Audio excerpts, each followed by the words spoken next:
Okay, let's try this again. Rivalry 9, The Rock, Dwayne Johnson versus Mick Foley. In this case scenario, Mankind. Um, the first thing I'm going to point out is I'm not going to cover the Rock and Sock Connection part because this is a rivalry review series, not really a teaming kind of thing. So I might, if I read something interesting about them, because I do use Wikipedia to keep in track, even though I do try to go off memory when I can to keep, directly at the camera. Yeah, I'm not going to go in the whole Rock and Sock Connection unless I just kind of have a lot of time left over and said, might as well. But, probably not. Okay. But the first thing, other than that, I want to point out is, this is one of the very few feuds where they've had a lot of matches for a long period of time.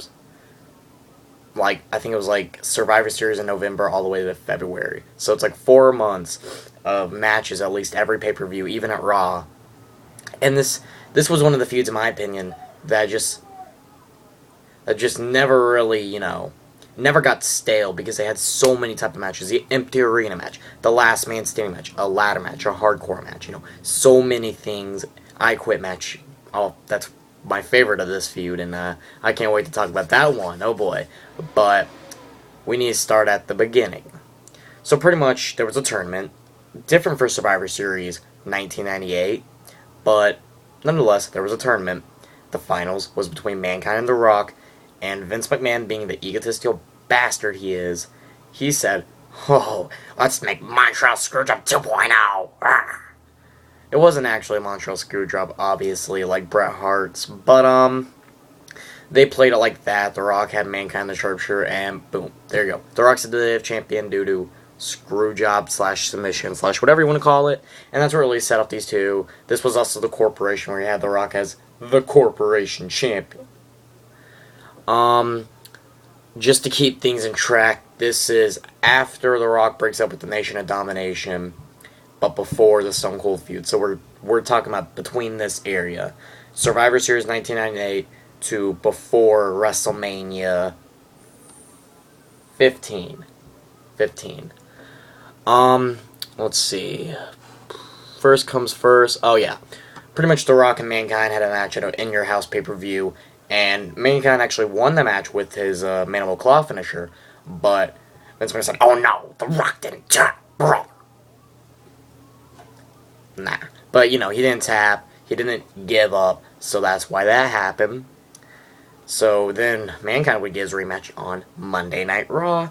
And this is that memorable moment if you ever watch one of those WCW documentaries. I think it was The Rise and Fall of WCW. I think it was one of the things where it said, "Tonight on Monday Night Raw, you will see blah blah blah blah blah blah and Mankind with the WWF Championship." And of course, what would people do? Flip the goddamn channel. January 4th, 1999. That's when Mick Foley would beat The Rock for the WWE Championship on Raw. Of course, this was taped. Rob wasn't always alive, and that's why it was such a backfire. I'm sure the WWF at first was like, "Oh God, no, they run it now. Everyone's gonna know what's gonna happen. Oh shit!" But actually, it just had more people flip the channel and say, "Ooh, I want to see Mankind win the WWF belt. Why not?" Instead of this crap. And this was also the same night that Hogan and Nash went 1-on-1, and of course, finger poke of doom. Yeah. Let's see. After that, pretty much just build up, Mankind having finally fulfilling his dream of winning the WWE Championship. We get to an I Quit match. Oh, at the Royal Rumble. Wow. I don't even remember what documentary it was, but I watched a documentary on wrestling about how Mick Foley's family was at ringside during this event, and the children were like, because their dad's getting beat up like on steel chair. Go watch that match. That's one of the best beatings ever for every wrong reason. But it's a good beating in The Rock's. Mankind's freaking handcuffed for like 10 minutes straight, and The Rock's just.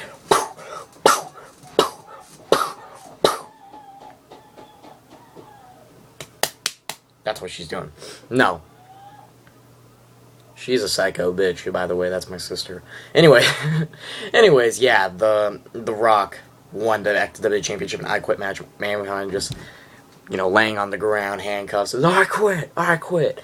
Didn't really sound like his voice completely, but he quit. Let's see. Oh, it was Beyond the Mat. That was a documentary watch. It was Beyond the Mat. Thank you. Okay. Of course, you'd have the empty arena match. That was just... He actually won the match. This was Mick Foley's either second or third reign. I believe it was his second reign. Might have been his third. I think... No. No, it was his second reign. Because then he'd win in SummerSlam in a triple threat, I believe. And then Triple H would win the next night. Yes. That's what happened. So this was his second championship reign with the empty arena match. Don't know where to watch it, but I've watched it before. This is one of the times where it's okay they go around everywhere like they did into like different areas of the arena since it was empty arena. Probably doesn't make the most money, but it was entertaining and one of the few times it happened for very obvious reasons. And of course, the last man standing match in the St. Valentine's Day Massacre. Yeah, Mankind retained the match. To be quite honest with you, I'm a big fan of last man standing matches, but compared to a lot of their other matches, their Survivor Series match wasn't really anything. It was just to determine the champion. The I Quit match is my favorite. The Raw was just kind of memorable for the WCW stuff, but this one kind of falls in the shadows, and Mankind did retain. Just pretty much a little bit too much later, lose in a ladder match with the help from Big Show. Yeah, so pretty much it's about February. The Rock has the WWF Championship again, and that's, of course, when he go in the WrestleMania 15, lose it to Stone Cold in that very good match. Wow, I did that in about 6 minutes. Okay, let's see. Yeah, I don't know, the Rock and Sock connection, it was just fun. They actually won the tag team belts, you know. They said right here, Foley helped WWF Raw achieve its highest ratings ever with the segment featuring himself as Mankind the Rock. This is Your Life segment airing on September 27, 1999, and it received an 8.4 rating. Oh, yeah, WWE never get those ratings again. 8.4. Oh, whew. That's hard to believe once upon a time, isn't it? Okay. So, a couple things. For the time of WCW, not really being shit yet, but the NWO kind of in its worst years, in my opinion. I love the 1996 and 1997 reign of the NWO. I thought this was always crap. And especially NWO 2000 was crap. But, yeah, to continue on, the Survivor Series was alright. It finally made The Rock a big-time heel, even though he'd eventually turn face, which was the right decision. The January 4th was memorable due to the WCW being fucking morons. The match was okay. Nothing to get too bone-nervy about. Raw matches usually are okay if you give them a lot of time, and this had a couple of minutes, like, not literally a couple of minutes, but you know what I mean, like, it had enough time to make its point and have Mick Foley finally win that belt. The pay-per-view match before it, Day in Your House, was okay, but I always feel those endings kind of make the match useless. If it doesn't have a big meaning where either it's a big retain, a big win, or just a hell of a match, it just kind of falls in the shadows of me. The I Quit match, obviously my favorite. That match on its own gets at least, and I repeat, at least, a 4.5 stars, maybe even a 5. It was brutal. It was between the two right guys. It was just amazing.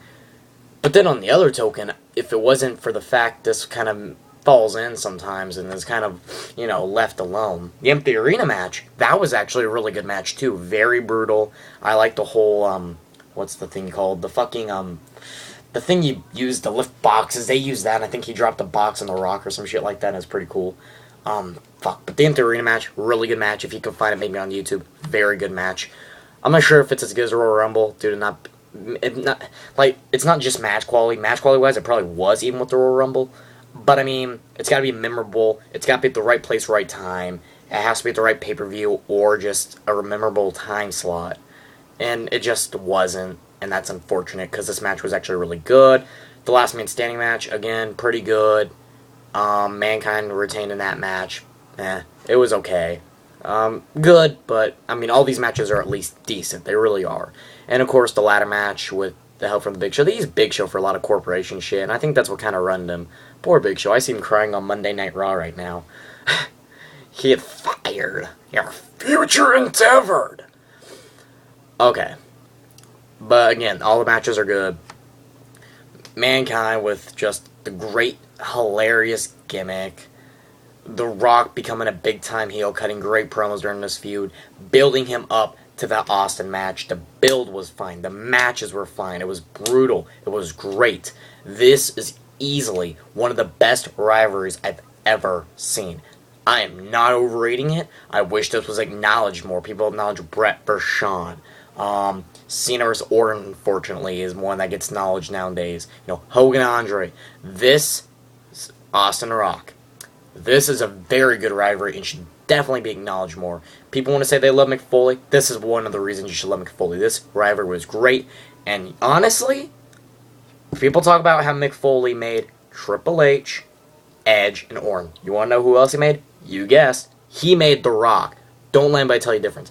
Go watch the I Quit match. Go watch the Empty Arena match. Those two, if no other matches.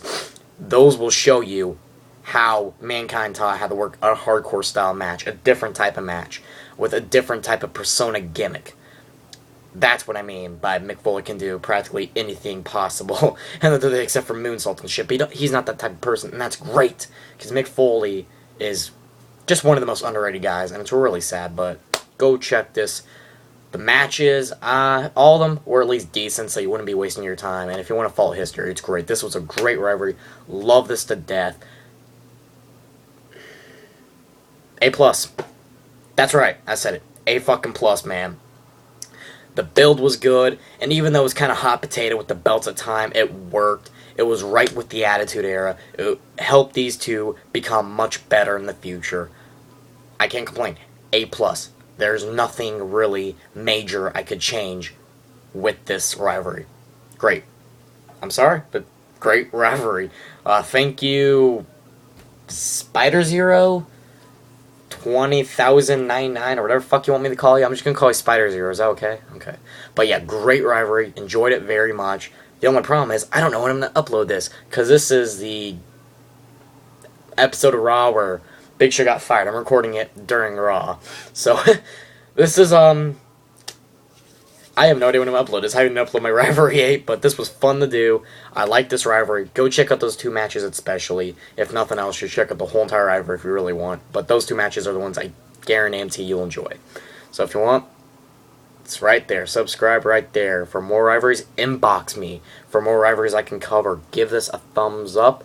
And comment below what you thought about this rivalry. What you think about Mick Foley, The Rock, anything.